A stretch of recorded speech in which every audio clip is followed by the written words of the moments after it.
Salam, hər vaxtınız xeyirli olsun, dəyərli izləyicilər. Bizim bugünkü mövzumuz həyat bilgisi 1-ci dərs olacaq. 3-cü sinifdən dərs 1, canlılar və cansızlar aləmi. Uşaqlar, hər halda siz canlılar və cansızlar arasında müəyyən bir fərq qoya bilirsiniz. Məhz bilirsiniz, canlılar nəfəs alma, qidalanma, hərəkət etmə kimi xüsusiyyətlərə malikdir. Cansızlar isə daha çox bu hadisələr, yəni bu belə deyim, qidalanma, hərəkət etmə və s. kimi bir şeylər cansızlarda yoxdur. Cansızlar məsələn stəkan, kitab, divar və s. və s. Canlılar insanların özü, bir çox heyvanlar, ağaclar, bitkilər və s. və s. Bunlar da canlılar aləminə aid nümunələr oldu. Uşaqlar, bəs siz canlı və cansızlar varlıqları haqqında hansı əlamətləri müşahidə etmisiniz? Bəli, bu əlamətləri də mən sizlərə dedim. Canlı varlıqları cansızlara ehtiyac duymasının səbəbi canlılar arasındakı əlaqə.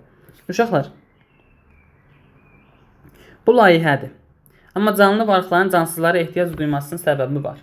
Məsələn, bizim otağımızı işıqlandırmağımız üçün bir lampaya ehtiyacımız var. Təbii ki, bu cansız nəsnələr əlbəttə ki, canlı olan insanların, yəni belə deyim də, canlıların bir əl işidir, bir yaratma üsuludur, yaratma üsuludur, belə deyim. Burada layihə var uşaqlar. Bu layihəni bilirsiniz ki, məktəbdə və yaxud evdə özünüz tək başınıza eləməlisiniz. Sizcə canlıların inkişafında cansız varlıqların nə kimi rolu ola bilər? Nümunələr üzrə göstərin. Gəlin baxaq. Canlıların inkişafında, uşaqlar, məsələn, qidaların, bildiyimiz kimi, yemək məsələn cansız bir varlıqdır, düzdür. Bitki canlıdır, amma biz bitkini artıq kökündən qopardığımız zaman artıq o cansız olur. Yəni, cansız vəziyyətə gəlir. Qidalanmada, tibbi məmulatlarda, insanların oxumasında, savadlanmasında, məsələn, kitabların rolu, dərmanların hazırlanmasında bir sıra bitkilərin rolu. İndi söhbət burada kökündən qoparılmış bitkilərdən gedir də, uşaqlar, o nəzərdə tuturam və s. və s. Bax, belə canlıların inkişafında bu tip cansızların rolu böyük olur, uşaqlar. Və s. və s. Torpaqla bitki, su ilə heyvan, günəşlə bitki arasında əlaqə haqqında danışın. Bu əlaqəni necə adlandıra bilərsiniz? Bu, təbiətin harmoniyası adlandıra bilərəm, uşaqlar. Baxın, torpaq olmasa bitki yetişə bilməz. Su olmasa heyvan canlı qala bilməz. Günəş olmasa bitki böyüyə bilməz. Yəni, məsələn, bitki üçün torpaqdan qidalanma əsas şərtlərdən biridir və kök salma əsas şərtlərdən biridir. Amma eyni zamanda günəşsiz və işıqsız bitkinin böyüməsi mümkün deyil. Bitki günəşsiz yaşaya bilər, amma günəş olmadan böyüyə bilməz. Amma bilirsiniz ki, müəyyən müddət sonra da artıq bitki məhv olacaq. Çünki böyüyə bilməmək məhv olmağa gətirib çıxardır. Sonra günəşlə torpaq arasında əlaqəni necə adlandıra bilərsiniz və izah edə bilərsiniz? Günəşlə torpaq. Günəş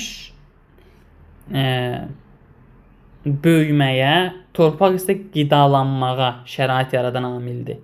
Və bu ikisi birlikdə bitkilərin yaşaması üçün ən vacib olan iki elementdən biridir. Təbiətdə müxtəlif canlılar yaşayır. Şəkildəki canlılar arasında hansı əlaqə var? Gəlin baxaq. Burada ilan görürük, ayı görürük, dovşan, canavar, maral, ceyran tipli bir şey və kirpi görürük. Bu canlılar arasında əlaqə ondan ibarətdir. Gəlin baxaq. Ayılar birbaşa yəni doğumla dünyaya gətirir öz balalarını. Dovşan da doğum ilə gətirir balalarını. İlan yumurta qoyur. Kirpi məməlidir. Doğum proseduru var. Məsələn, bunların içərisində bir dənə ilan, belə deyim, yumurta qoyaraq çoxalır. digərləri doğumla çoxalırlar. Bu şəkildəkilər arasında nə əlaqə var? Bunlar uşaqlar bir-birləri ilə qidalananlardır.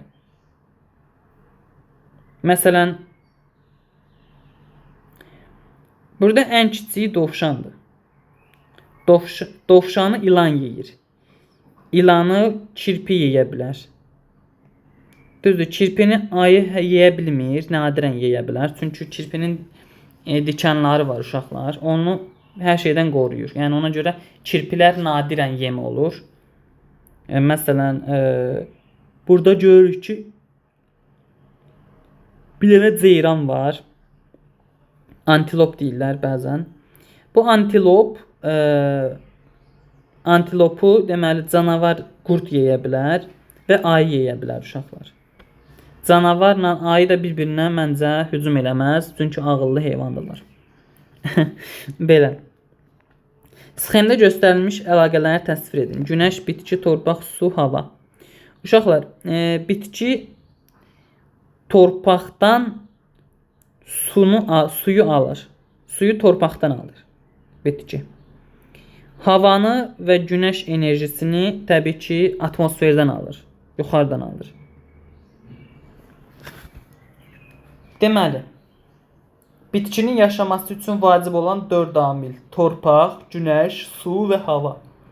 Bunlar əsas amillərdir uşaqlar. Təbiəti müşahidə edin, canlılar arasında faydalı əlaqəyə aid nümunələr göstərin. Faydalı əlaqə,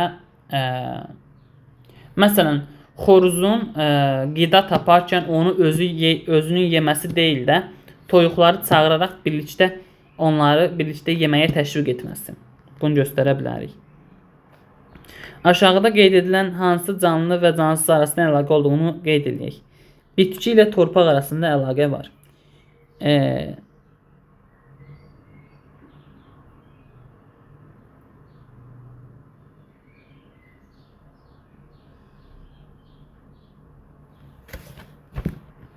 Belə əlaqə qura bilərik uşaqlar.